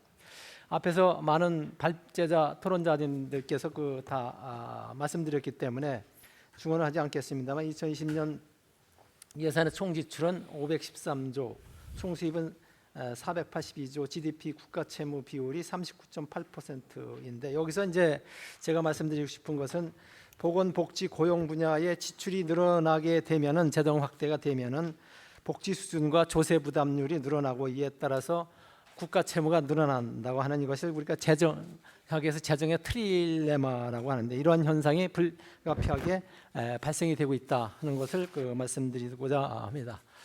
2020년도 예산안을 한번 분야별로 보면은 9.3%보다 더 늘어난 증가된 부분은 보건복지 분야, 환경 분야, R&D, 산업 중소기업 분야가 비중 합계로 46%이고 그보다 낮은 9.3%보다 낮은 분야는 이제 교육이라든가 농림, 식품, 국방, 공공안전질서, 지방행정 이쪽 분야가 한 48.3%의 그 비중을 차지하고 있습니다. 여기서의 쟁점은 앞에서 많은 분들이 말씀하셨듯이 재정 규모가 그 예산이 9.3%로 그 지속적으로 그 과도한 증가 비율이 너무 그 과도하다 하는 부분이고, 이에 따라서 513조의 슈퍼 예산에 따른 국가 부채의 문제, 그래서 관리 재정 수지도 흑자에서 마이너스 3%가 되고 있고, 앞으로 내년도 경기 침체가 되기 때문에 세입이 더 줄어드는 이 같은 현상이고, 국가 채무에 있어서도 더 2023년에서는 46.4%로 더 늘어날 이 같은 전망이다. 그래서 국가 채무에 있어서 건전성 부분에서 보면은 지금 현재 내년에 805조 원 정도 되고 2023년가 정도 되면은 예상치가 1061조 정도 예상이 되고 있습니다. 그 중에서 15조 정도를 우리가 이자로 우리가 부담을 해야 된다고 하는 이와 같은 부담을 안게 되겠습니다. 이 표를 한번 보시면 쉽게 이해가 되시라고 봅니다. 국가의 채무를 정의해서 이제 국가 채무 D1과 일반 정무 채무 D2, 그 다음에 공공 분야의 그 채무 D3가 있는데, 어떤 것에 따라서 이제 그 채무의 그 비중이 더 차이가 있을 수가 있습니다. 현재 학계에서 재정 건전성과 관련돼 가지고 과연 현재 우리나라의 재정 건전성이 최고 수준이냐 하는 것에 대한 그 많은 논란이 되고 있고, 그 다음에 현행 복지 지출 규모가 과연 적절하냐, 그다음에 현재 정부와 공공부문이 적극적으로 확대를 해야 되는 것이 맞는 타이밍이냐 하는 부분이 지금 재정학계에서 그 많이 논란이 지금 되고 있습니다. 그러면 여기서 국가 채무 비율이 우리가 금과 억조로 여기고 있는 40%라는 것은 EU 회원국의 그 가입 조건에서 그 비롯된 그 룰입니다. 거기서 재정 적자를 3% 이내로 줄일 것을 우리가 거기서 이제 제안을 했는데, 이론적으로 우리가 그러면 적정한 국가 채무가 어느 수준이 국가 채무의 수준이냐? 그런데 우리가 경제학에서 한계 편익과 한계 비용이 만나는 수준이다. 한계 편익이라는 것은 국가 채무로 인해서 총수의 확대라든가 경제 성장이라든가 SOC 투자를 통해서 경제 성장을 늘리는 어떤 한계 편익이 발생하고, 그 다음에 국가 채무에 따라서 투자가 감소라든가 재정의 신뢰도가 약화라든가, 그 다음에 정부의 이자가 비용이 늘어나기 때문에 비용이 늘어나는 이 같은 수준에서 우리가 과연 우리가 학계에서도 이 노력을 우리가 계속 해야 되겠습니다. 적정한 우리가 국가 채무 수준이 어느 정도 수준이 하는 걸 우리가 밝혀내야 이걸 국회 정책심의회, 예산심의에 그 도움을 드려야 된다고 생각이 됩니다. 그다음에 이제 재원의 배분 문제에 있어서 지금 이제 2020년 예산에는 특히 이제 우리나라 예산은 복지보다는 경제 분야에 특히 많은 예산이 많이 있습니다. 지금 특히 산업, 중소기업, 에너지 분야에 지금 너무 과도한 그 이제 경기를 활성화시킨다, 소재 부문제 한다고 말씀을 이제 시장이 말씀하셨습니다. 이런 경우는 시장과 정부 개입을 좀 너무 혼돈을 해서 너무 과도하게 정부가 개입할 경우에 민간 경제를 그 활력을 약화시킬 수 있는 부작용이 발생할 수가 있습니다. 그다음에 복지 분야의 지출은 이제 필요하나 제도 성숙에 따라서 이것을 자연 증가, 서비스 증가로 분류를 할 필요가 있는데, 현재 우리 정부에서의 제도 변화를 통해서 과도한 복지 지출이 되고 있기 때문에 거의 잠재 성장의 지금 약화 요인이 되고 있다 볼 수가 있겠습니다. 그래서 정부는 이제 정부가 개입할 부분과 시장의 역할에 맡겨야 할 부분을 좀 개념을 명확히 해가지고, 정부가 모든 분야를 다 개입을 해가지고 성공한 예는 어느 세계도 없습니다. 그래서 정부가 적절하게 개입할 부분을 명확히 해가지고 타겟을 정해서 해야 되고, 지금 정부가 규제 개혁으로 풀어야 될 부분을 재정으로 한다 그러면 그런 아무런 효과성이 없게 됩니다. 이 부분을 명시를 해야 되고, 그 다음에 국가 채무의 그 관리 수준을 위해서 흑자라든가 지출 상한선 부분을 내야 되고, 그 다음에 이제 예산안 계산하는 부분에서 지금 이제 많은 분들이 얘기했지만 내년도 경기 침체, 금년도가 이제 1% 정도로 투자 심리와 소비 심리가 많이 잠재 성장을 할 때에서 이제 재정을 확대해야 된다는 건 다 동의를 하고 있는데, 그럼 그 확대를 했을 때, 재정의 확대를 했을 때 과연 그러면은 그 효과가 나타날 것이냐, 타이밍이 지금 전 세계적으로 그 경기가 침체되어 있는, 내려가고 있는 타이밍에서 돈을 아무리 쏟아부어 있다는 재정의 효과가 나타나지 않게 되고, 제가 지금 국제금융, 국제재정을 가리가고 있습니다만 글로벌 자본시장이 개방되어 있는 데에서는 재정정책의 효과성보다는 금융정책의 효과가 더 우수하다는 것이 일반적으로 검증됩니다. 그래서 대부분의 미국이라든가 유럽에서 금융정책을 통해서 양적 완화 정책으로 성공한 사례가 있습니다. 그래서 이와 같은 그 정책의 효과성을 한번 그 정책 당국에서 과연 그 정책을 집행을 했을 때 효과가 있느냐 하는 부분을 말씀드리도록 하겠습니다. 그다음에 나머지 부분은 자료로 다 시간이 있기 때문에 자료로 가름을 하고, 복지 부분에 있어서의 그 현금성 복지 부분이 많이 늘어나는 부분, 그다음에 일자리 부분에서 노인 일자리가 복지성 일자리에 많이 늘어나는 이와 같은 부분에 마지막으로 이거 하나만 제가 이 자료를 마지막 페이지에 그 재정의 이 OECD 국가들의 이제 우리 많이 재정의 부채를 얘기하고 있는데, 복지 수준하고 조세 부담률, 복지 수준을 낮추게 되면은 부채 부진이 낮아지게 되는데, 복지 수준을 들이게 되면 재정의 부담이 더 늘어나고 그다음에 부채 수준이 늘어난다 하는 것을 말씀드리도록 하겠습니다. 예, 고맙습니다. 마지막으로 우리 안일환 실장님하고 김일권 실장님한테 5분씩 드릴 테니까 여기 쭉 나온 얘기 들으셨죠? 거기에 대해서 다시 코멘트 하실 거 있으면 하시고, 입장 아까 얘기 못한 거 있으면 하세요. 예, 먼저 우리 안 실장님부터 5분입니다. 예, 많은 분들이 예산 정책처를 비롯하여 많은 분들이 이제 의견을 주셨는데, 이렇게 쭉 몇 가지 요약해 보면 재정 건전성에 대한 걱정, 그다음에 예산을 확장 재정을 하는 건 뭐 이해한다 하더라도 효과가 있는 곳에 잘 써야 된다, 그런 부분. 그다음에 김정은 박사님 뭐 재정의 적극적인 효율화 내지는 지출 효율화, 구조조정 뭐 이런 부분에 대한 얘기. 그다음에 재정이 시장에 어느 정도 수준에서 개입하는 것이 옳은가, 요약하면 이런 부분들이 많은 것 같습니다.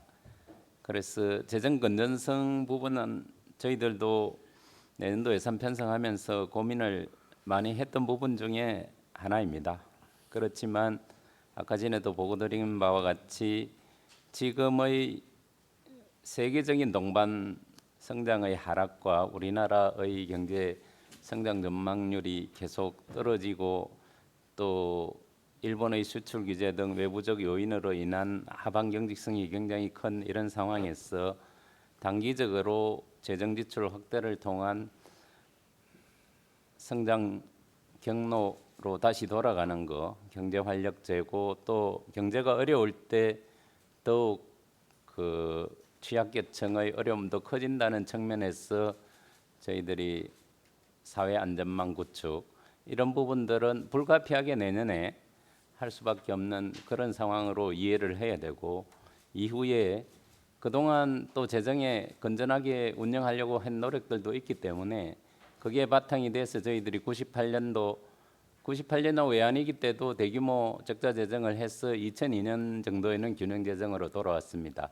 2009년도에도 저희들이 경제 위기 때 대규모의 추경과 재정 정책을 통해서 다른 나라에 비해서는 훨씬 빠른 속도로 회복한 경험도 있고, 이렇기 때문에 저희들이 내년에 적극적인 재정 정책을 좀 이해해 주시고, 향후 저희들이 더욱 지출 효율화 노력도 하고, 이렇게 해서 국가 재정을 건전하게 관리하려는 노력을 앞으로도 계속 해나가겠다는 말씀드리고, 제대로 투자해야 된다는 부분에 이제 일자리 예산을 너무 단기 일자리에 치중하는 거 아니냐 이런 말씀도 있으시고 이랬는데, 일자리 예산 내년에 21% 이상 늘렸습니다만은 그 중에 가장 큰 부분은 구직급여 예산이 많이 늘어난 겁니다. 내년에 이제 고용 안전망을 더 법적으로 국회에서 확충을 하시다 보니까 그 실업급여의 지급 수준이 10%포인트 늘고 지급 기간도 30일 늘고,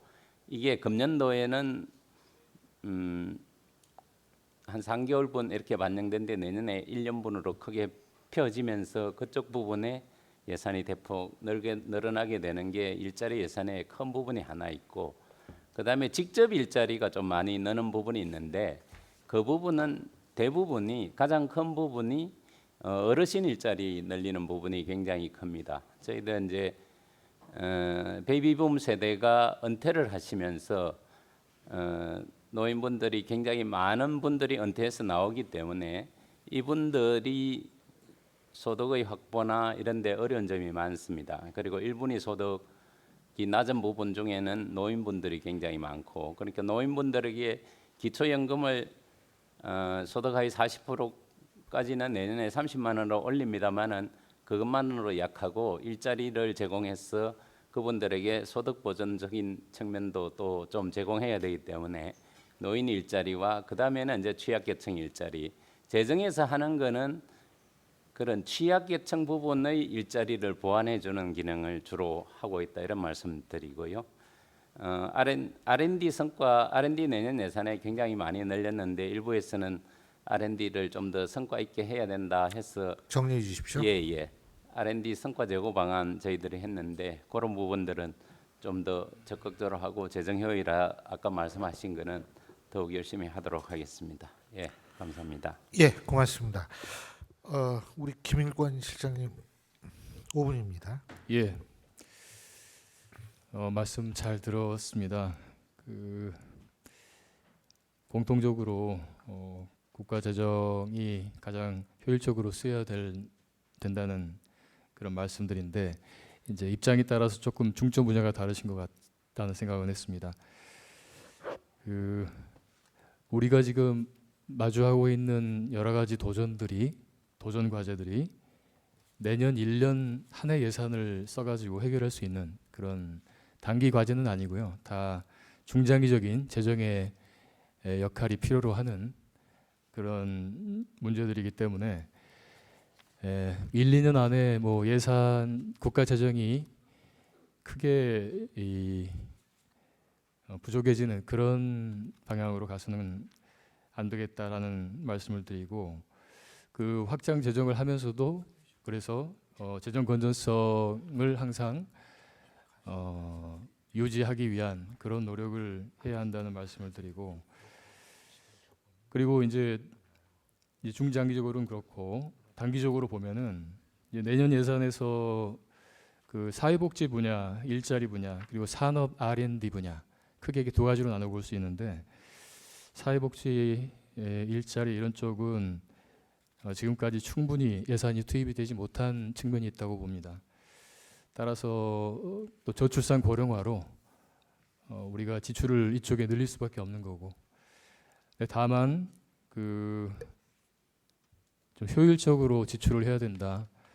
이게 사각지대가 여전히 많고 중복 또 과오지구하는 부분도 많고, 그래서 한정된 재원이 꼭 필요한 분들한테 갈 수 있도록 그 전달 체계를 효율화하는 그런 노력을 그동안에도 계속 해왔는데, 이제 내년 예산부터는 우리 정부가 좀 더 각별한 그 노력을 해야 된다고 생각이 되고, 그다음에 이번 일본 수출 규제 등으로 소부장 쪽을 키우는 그런 게 화두가 됐는데, 이러한 산업 또 R&D, 중소기업 이런 지원은 결국 우리 미래 먹거리를 만드는 성장 잠재력을 키워주는 이제 그런 거로서, 우리가 이제 이쪽 분야에서 앞으로 세수를 창출을 해서 복지 지출에 써야 될 분야이기 때문에 지금 잘하고 있는 대기업들 또 보통 중소기업들도 대기업 못지않게 전 세계적으로 알아주는 그런 강소기업으로 키워주고, R&D도 뭐 성공률은 높은데 성과가 낮은 그런 식으로 가지 말고 근본적으로 개혁을 해서 이 R&D 성과와 또 산업계의 생산과 밀접하게 연관이 돼서 효율적으로 그 성장 잠재력을 높일 수 있는 쪽으로 예산을 잘 써야 되겠다. 그런 그 세 가지가 제일 중요하다고 생각을 합니다. 뭐 그 세 가지에 대한 고민들은 다 똑같다고 생각이 되고요. 그 중점적으로 보시는 부분이 조금 달라서 그렇지. 그래서 내년도 예산을 많이 늘렸습니다. 그래서 이 중장기적인 지속 가능성을 고려할 때는 그 불효불급하게 과도하게 늘린 부분은 없는지 그런 부분들을 좀 국회의원님들께서 심의 과정에서 봐주셨으면 좋겠고요. 그 다음에 꼭 필요한데 늘린 예산들은 또 정말 성과 있게 효율적으로 쓸 수 있도록 그렇게 심의가 이루어졌으면 좋겠습니다. 이상입니다. 예, 고맙습니다. 상당히 오랜 시간이었습니다. 저희가 그럼에도 불구하고 여러분 진짜 진지하게 앉으셔서 경청해 주셔가지고 정말 감사합니다. 지금 여기 여야당 간사님들이 전부 앉아 계신데요. 사실 지금 회의를 하러 가셔야 된답니다. 그래서 이분들 빨리 보내드린다는 의미에서도 오늘 토론 여기서 줄일까 합니다. 여러분 어쨌든 장시간 동안 앉아서 경청해 주셔서 정말 고맙습니다. 감사합니다.